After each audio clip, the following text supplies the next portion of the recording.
Hoje o presidente Lula deu uma entrevista para CNN Internacional e disse a Christine Amanpour: todos nós temos que, falando sobre clima e a preocupação com o ex-presidente Trump no mandato anterior, os Estados Unidos deixaram o Acordo de Paris na administração Trump, voltaram na gestão Biden. O Brasil vai sediar a COP30 ano que vem em Belém, não é? E o Brasil se há um ambiente em que o Brasil é preponderante, é uma liderança ouvida, é na discussão ambiental, né? O presidente Lula foi perguntado sobre sustentabilidade, meio ambiente e como ele imagina vai ser a interação com Donald Trump no comando, no Salão Oval, né, de um dos maiores poluentes do mundo, um dos países que mais poluem no mundo. Todos nós temos que tomar responsabilidade pela manutenção deste planeta. Nós precisamos garantir que o planeta não sofra um aquecimento de 1,5%. Nós precisamos garantir que os rios continuem saudáveis, etc. e tal. Se ele pensa como governante do país mais importante, mais rico do mundo, que tem mais tecnologia e que é melhor preparado do ponto de vista das armas, ele tem de ter a noção de que os Estados Unidos estão no mesmo planeta em que eu estou.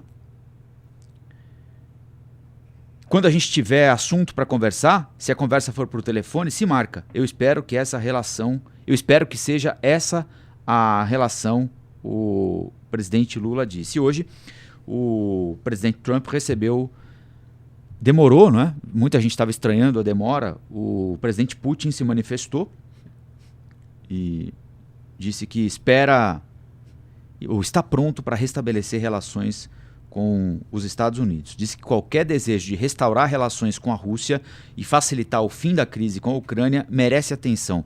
O Trump tinha dito durante a campanha que em 24 horas acabaria com a guerra na Ucrânia, mas aparentemente a solução dele passa pela entrega de território ucraniano para a Rússia, em troca da retirada das tropas russas do território ucraniano, daquilo que sobrar da Ucrânia, né? O que a Europa não aceita, a Ucrânia muito menos. Enfim, aguardemos. Do ponto de vista econômico, o que esperar do mandato de Donald Trump, Vinícius Custódio?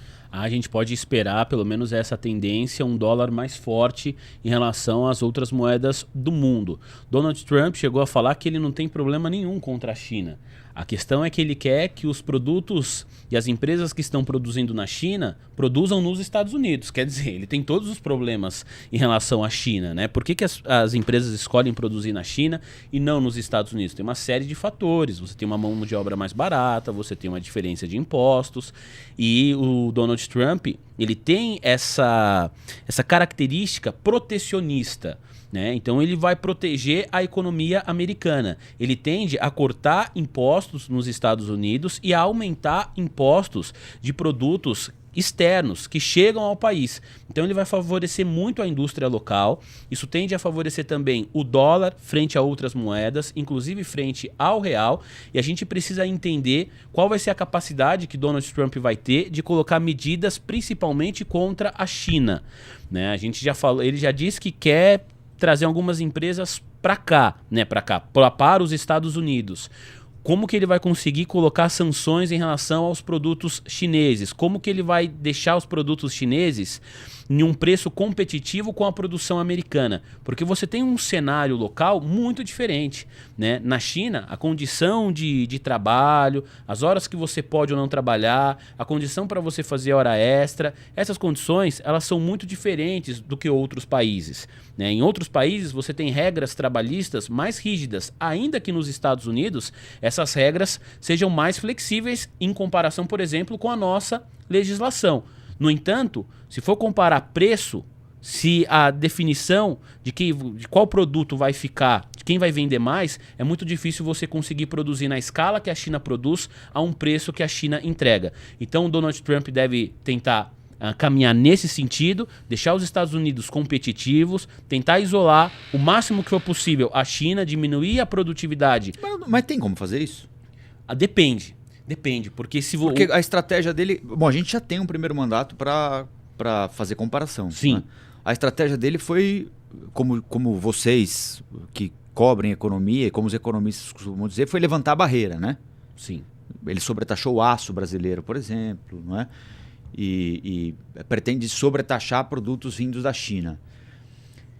Isso faz o efeito esperado? Por exemplo, uma linha de produção diz, puxa, mas o nosso produto está muito caro para os Estados Unidos, então vamos para lá? Mais ou menos, Rafa. Só isso não. Mas ele pode, entre outras coisas, acho que tem 2 pontos aí. O primeiro é lembrar o exemplo da própria pandemia. Porque as montadoras americanas de carro dependiam muito dos semicondutores chineses, que são produzidos em Taiwan, por exemplo. Então, quando você tem uma pandemia e você não tem mais condição de receber esses produtos... A crise dos semicondutores. A crise dos semicondutores. Então, mas na pandemia, a discussão foi inclusive sobre a indústria farmacêutica, lembra? Também. Porque até seringa, luva cirúrgica... Tudo lá. Tudo lá. E aí o que aconteceu? Ficou tudo lá. Isso. Né? Não ia Primeiro por uma impossibilidade de transporte e segundo porque a China segurou para ela usar, né? Isso. O Trump pode encampar esse discurso. Falar, olha, se acontecer de novo, a gente vai ficar refém deles lá? Não. Vamos produzir aqui. A gente tem condição de produzir aqui. Então esse é um primeiro ponto. E o segundo ponto é que além de sobretaxar os produtos chineses, isso deve acontecer e me parece que a China já pensa nisso. O Trump pode tentar criar algumas barreiras no sentido de, olha, Brasil, você tem muito negócio com a China, então se você ficar comprando deles, saiba que com a gente você vai ser penalizado nesse ponto. Os Estados Unidos têm tamanho para fazer isso.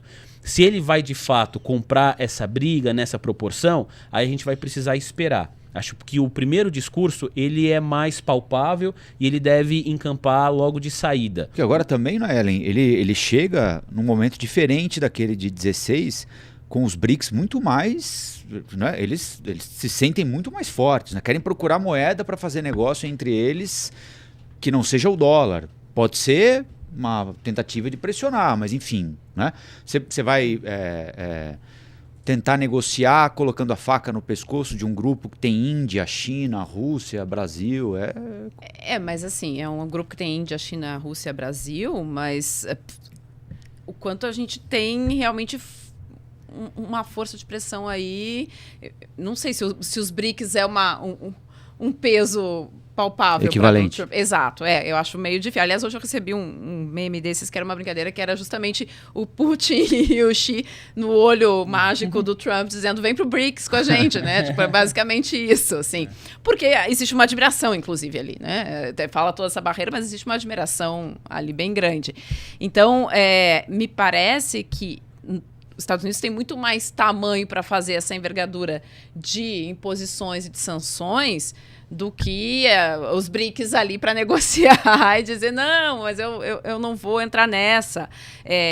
Não me parece concreto. Os BRICS hoje servem muito mais ideologicamente a uma demonstração de poder de Vladimir Putin do que qualquer outra coisa, do que, de fato, economicamente fazer uma briga séria mundialmente. Então, hoje, quando o Donald Trump assume, a gente está falando exatamente disso, de um crescimento de relações... two by two, né, de 2 em 2, menos relações múltiplas, mais relações de 2 em 2 países costuradas, porque ele vai poder fazer esse tipo de negociação. Você levanta sanções em relação a produtos chineses e você consegue fazer barganha com países, Argentina, Brasil, que vão fazer esse tipo de negociação. E aí eu acho que só tem 2 pontos para complementar, porque se de um lado você tem uma figura forte, que é Donald Trump, do outro, você tem o que eu considero um ditador, que é o Vladimir Putin. E o Vladimir Putin sabe jogar. Ninguém fica tanto tempo no poder se não entende de política. Não, e não produz uma guerra na Europa depois de tanto tempo, sofre uma série de supostas sanções e faz a economia crescer. Não é? Enfim, isso. Ele deu um nó em muita gente. Né? Eu ia falar sobre isso, porque os Estados Unidos... sancionaram ou pediram, né, para sancionar não, para bloquear o comércio com o petróleo da Rússia. O petróleo chegou a disparar, se a gente for pensar, há um ano, cerca de 1 ano e 6 meses, quando começou o conflito.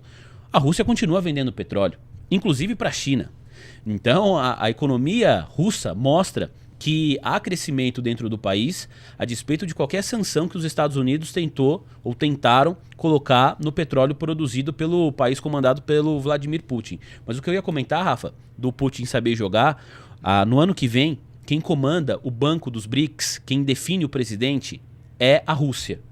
A atual presidente do banco dos BRICS é a Dilma Rousseff, ex-presidente do Brasil. O Vladimir Putin já deu declarações públicas de que ele entende que é melhor um segundo mandato da Dilma no Banco dos BRICS, porque tendo um presidente russo nesse ambiente de guerra, você pode acabar atrapalhando as negociações. Ele fez essa sinalização ao Brasil, de que ele deseja que a Dilma continue como presidente do Banco dos BRICS. Então ele está com um pé em cada canoa, é importante ter relação com a Rússia também, até porque, do ponto de vista bélico, ninguém sabe de fato o poder que a Rússia tem. Isso não tem informação concreta a respeito desse assunto.